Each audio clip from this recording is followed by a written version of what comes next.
Chapter 13. Silly Sally Saltopus. The Saltopus was an undersized dinosaur living in an age of giants, being the size of a cat. When everybody else around was 30 and 40 feet was a big hitch. The Saltopus family is simply small. Gramps bent double with cramps. Has the gall to all day loll in little folk hall. Though even there, he can't climb the chair. Pops otherwise totally tops. Is tinier than small. It's only Lilliput Mall, where he can shop at all. Though even there, his size is rare. And then there is Sally Saltopus, his daughter, who used to feel like a complete rotter because of her minute mass. Being tiny in a world of giant, soaring dinosaurs made her all iffy and whiny. Why me? She complained countless times to Deep, a gentle gigantic diplodocus who was her best friend.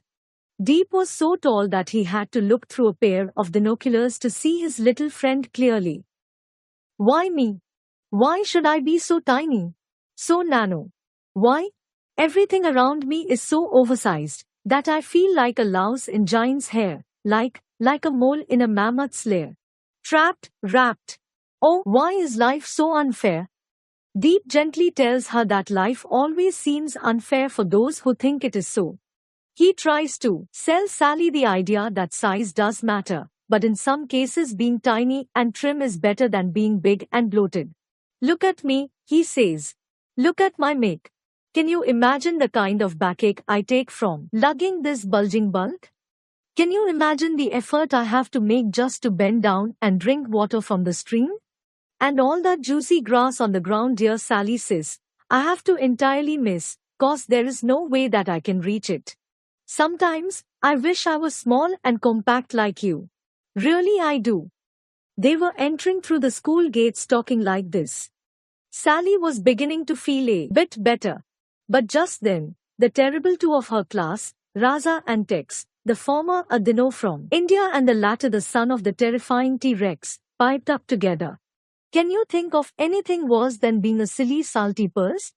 On her ninny legs, those skinny pegs, she bends and begs, night after night, for higher height. Oh, what a bally curse it is to be Sally Purse. Two little arms, soft as lily farms. Her name is Sally Saltopus, not silly whatever you call her you brutes. For once, gentle Deep's eyes shone with real anger. Say sorry to Sally, or Raza and Tex just roared with laughter. Raza pointed to the razor-sharp, meat-eating teeth inside his mouth and said, "See-saw, hee-haw." That's how silly he was. The situation could have turned really ugly if Peter Petrudden, their teacher, had not swooped by that very moment screeching, "The last one into class will fill flowers in the vase." As they trooped in hurriedly, Sally heard Tex whispering something like, "Saved by Peter. We will get you later." The day dragged on. Sally dreamed that she was as tall as Deep. Deep made funny faces to try and cheer her up. Raza got punished for not trimming his nails and had to wear claw catchers for the rest of the day. Tex growled and bubbled, bullied and troubled the class whenever the teacher was not looking. At last, the gong struck and it was time to go home. Walking back, Deep made his steps as snug and slow as he could. Still, Sally had to scamper to keep up. He crawled, she cantered, but as always their friendship kept perfect pace. Crawl, careen, shuffle, half. Crawl, shuffle, careen, half. Moving in this fashion, Deep and Sally rounded on Cave Hill, so named because it was dotted with caves of all shapes and sizes. Hey, what's that crowd doing? Oh no, I can see Raza and Tex there. Are they waiting for us? But the crowd had its back to them. And all the dinosaurs there were staring at the opening of one of the caves. Tex was shouting, "Hex, Hex, are you all right, sis?" A thin reedy voice, a baby voice, really came from inside the cave. "Help, my leg hurts. Ouch." Hex the explorer, Hate the explorer in her own words, was poking and nosing around.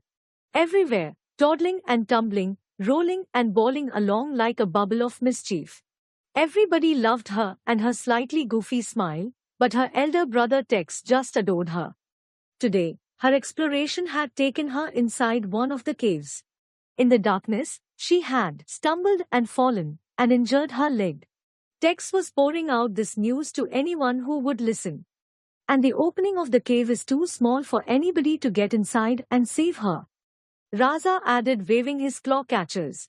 Small, wondered Sally as she moved in between the feet of the crowd to reach the front. It may be small for these soaring dinosaurs, but a skitter like me can move inside without any difficulty. But it looks so scary dark. As she hesitated, a call for help came from inside once again. Sally found herself moving, crossing the entrance of her fears. As her eyes adjusted to the lack of light, she found that she was inside a hollow with an uneven, rough floor. There were rocks of different sizes strewn around. Hex must have stumbled and hurt herself on one of them. But there was no sign of the little one. Then one of the round mounded shapes moved. Thali thave me. I am here. And suddenly Sally was face to face with Hex the little T-Rex. Her leg looked twisted and swollen. She would have to be carried out. But how? Though Hex was still a tot, she was already twice the size of the tiny Saltopus. There was no way that Sally could carry her. She thought and thought, then went back to the opening of the cave. Hey Tex, she called, your sister has injured her leg. I cannot move her, but you sit with your back to the cave and let your tail inside. I will ask Hex to catch it in her mouth and then you can pull her outside. There was commotion outside, the sound of movement, and a huge scaly tail slithered inside. Sally caught the end and took it to Hex, who took a firm grip of it with her teeth. Now pull. Yes, that's it. Wait. It's caught between two rocks. Here, let me move it. Yes. That's better. Go. In this manner, slowly and carefully, Hate the explorer was pulled out of the pit. Her leg was examined, and it turned out to be no more than a bad sprain. Thali thaved me. 3 cheered for Thali, shouted the cheerful explorer. There was a load of cheering and shouting and congratulating. Sally found herself being lifted and carried high by Tex in a victory procession. For once Sally was taller than the tallest dinosaur in her class. And she thought, so, that's what the earth looks like from up there. The trees look like shrubs. The shrubs look like grass. And I can hardly make out the blades of grass at all. Oh, it's so high that I feel quite giddy. She spoke aloud. Ahoy, I say, please put me down. I feel like an airy fairy up here. That may be good for some, but I don't like it. Sally was never again sorry about being small.